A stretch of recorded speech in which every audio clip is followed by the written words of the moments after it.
Hoje nós estamos conversando sobre termos uma vida em plenitude, encontrarmos inclusive aquilo que recebemos diariamente de oportunidade para vivermos essa vida que nós queremos, feliz, com respeito, com dignidade. E dentro dessa campanha permanente pela vida contra as drogas, nós vamos conversar hoje sobre os perigos da ingestão do álcool ao dirigir. Vamos conversar sobre este assunto com o Dr. Roberto Douglas Moreira, presidente interino da Associação Brasileira de Medicina de Tráfico, Abramet. Doutor, queria agradecer a presença do senhor aqui no nosso programa. Seja sempre muito bem-vindo.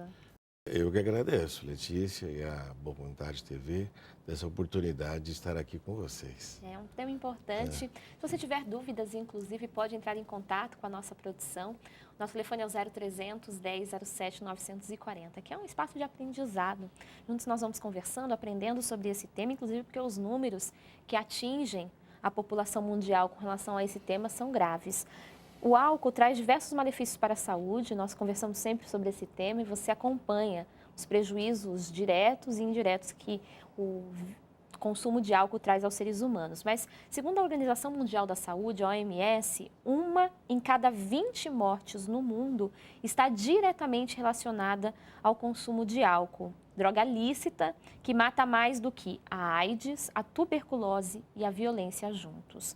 Mais de 200 doenças estão ligadas ao consumo de álcool, de acordo com o relatório da entidade divulgado em Genebra.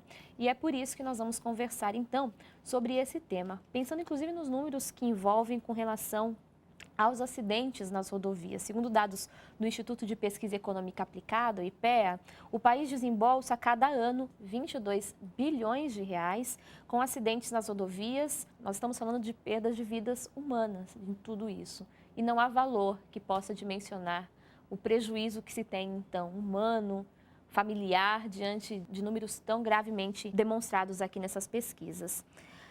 Doutor, queria primeiramente saber, a informação sobre os prejuízos do álcool, elas são até que divulgadas de forma mais insistente na comunicação, de uma forma geral. Por que as pessoas, o senhor julga, ainda têm dificuldade de evitar o álcool, ingerir o álcool e dirigir ao mesmo tempo? Eu só queria um minutinho que antecede essa resposta. Você falou sobre o aprendizado agora há pouquinho, né? E eu queria dizer para você o seguinte, que lá na nossa Associação Brasileira de Medicina de Tráfico, então lá tem um curso de 1 ano para os médicos. E quando chega no último dia, na última aula, eu chego e falo assim, hoje é a última aula? Eles falam, sim. Eu falo, será? Última aula vai ser o dia que a gente vai atender a última pessoa na nossa vida e achando que no dia seguinte a gente vai voltar. Mas não vai, porque de repente você vai embora daqui. Então, última aula, o último aprendizado da gente é a última pessoa que a gente teve contato, sempre aprendendo. A respeito do álcool, né, e a direção, tem aí muitos motivos por que se bebe e por que se bebe e dirige. No assunto específico de beber e dirigir, talvez tenha muito a ver com os valores culturais do álcool, né? É uma tradição de você celebrar com álcool e sair das atividades sociais depois de beber. E talvez essa cultura deixa um pouco a cegueira de que beber não vai te atrapalhar na direção. Então é questão de percepção. Né? E os jovens que são, talvez ainda pela ousadia e a imaturidade, né? São os que mais morrem no trânsito. É a faixa etária que mais é atingida. De 15 a 29 é a maior mortalidade do mundo. A ONU trabalha com 1 milhão 250 milhões de mortes por ano. O Brasil, 50 mil, mais ou menos. Né? No Brasil, um Boeing por dia no asfalto, 120, 130 pessoas. Só que é uma morte silenciosa, diferente de um Boeing no ar, que cai e todo mundo fica sabendo. Mas essa morte insidiosa no asfalto brasileiro e no mundo não é assim tão percebida. E pode-se afirmar, a literatura dando respaldo que 55% da mortalidade no trânsito é devido ao álcool. E é um número muito grave. A gente, Muito grave. inclusive, acompanha algumas imagens aí. Normalmente, os acidentes envolvendo o consumo de álcool são extremamente graves, né? Envolvem aí muitos veículos.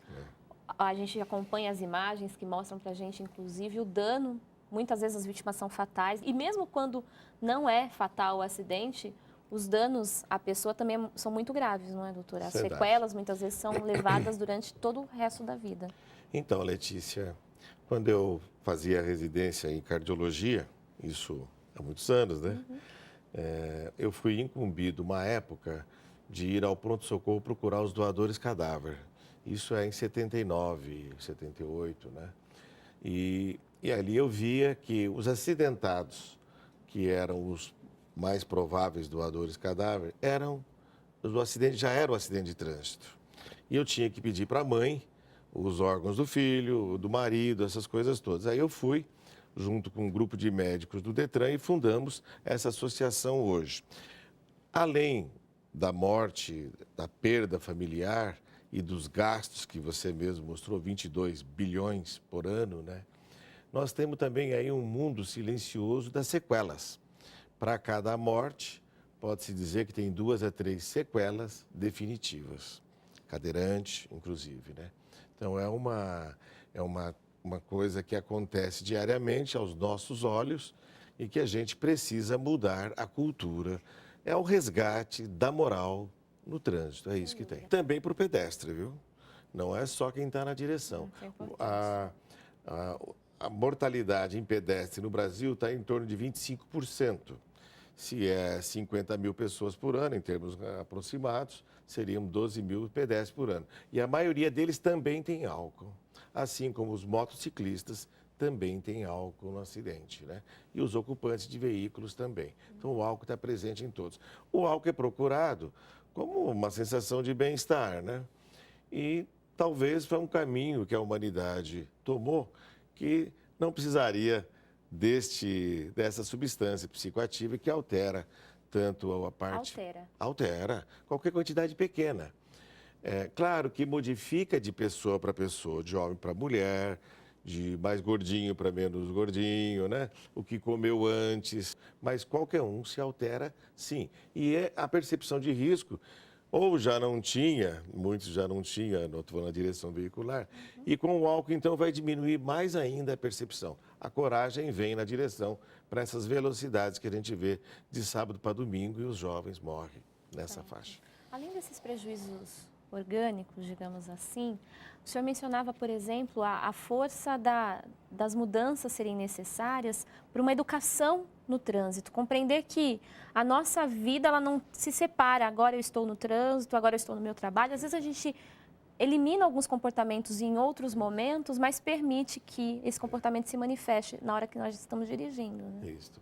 A Dinamarca, um dos países mais felizes do mundo, perante a ONU, em 2012 fez um levantamento na sociedade sobre o resgate da moral no trânsito.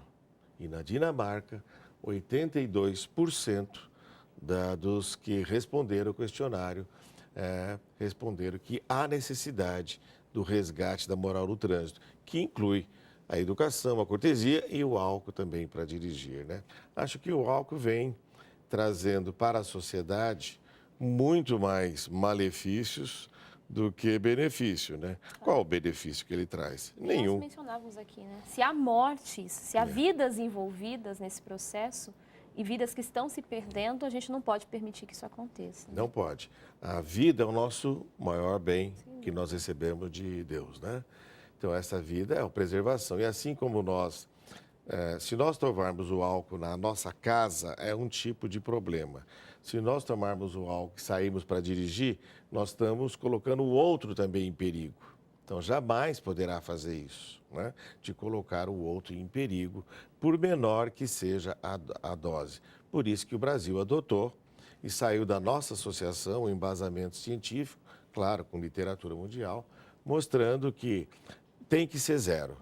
E acredito que a sociedade vem a passos talvez um pouco lentos, mas estão chegando nessa fase do zero. E está aí um tema que o indivíduo é fundamental, né? Cada um tomando consciência, a pessoa se responsabilizando diante disso. E a gente percebe, por exemplo, doutor, a força da família também nessa conscientização. O senhor mencionava o número de acidentes envolvendo jovens, e essa formação nessa consciência também é importante e surge dentro de casa. Surge. Bom, um exemplo mais comum hoje no dia a dia é o celular, né? Que também vem matando muito, não é o assunto do momento, mas ele mata muito também. O pai liga o celular na frente do filho, na direção veicular. Como é que o filho vai depois para a direção? Ele vai fazer aquilo, muito provavelmente, né? E o álcool é isso, eles foram na festa com a família. Daí para frente, a criança que está junto vai aprendendo que o pai saiu. E depois outra, também é ensinado, às vezes, desde criança, a competição. A competição para o vestibular, a competição para isso, do futebol, etc. e tal. Quando chega na hora de tirar a carta, o jovem, a carteira de motorista, ele também está indo para a competição. E não é. A via pública não pode ser competitiva entre carro e bicicleta, carro e pedestre, caminhão e carro, ônibus e carro. Existe uma disputa de poder ali. E não pode ser assim. Tem que ser todos vistos como pessoas, em todas as suas dimensões humanas que nós somos. Perfeito. A gente vai continuar a falar sobre isso em outras oportunidades. Sempre aqui na Boa Vontade TV, não só no Vida Plena, nós debatemos esses assuntos nessa certeza de que a vida deve ser preservada, respeitada, dentro dessa campanha permanente pela vida contra o álcool, contra todas as drogas, todos os tipos de drogas. Doutor Roberto, queria agradecer a presença do senhor aqui no nosso programa. Muito obrigado, estou sempre às ordens. Lembrando que qualquer dúvida que você ainda tiver, pode entrar em contato com a nossa produção. Nosso telefone é o 0300 10 07 940. Então, mais uma vez, muito obrigada pela participação do senhor. Vamos conversando aqui no Vida Plena com o presidente interino da Associação Brasileira de Medicina de Tráfego, Dr. Roberto Douglas Moreira.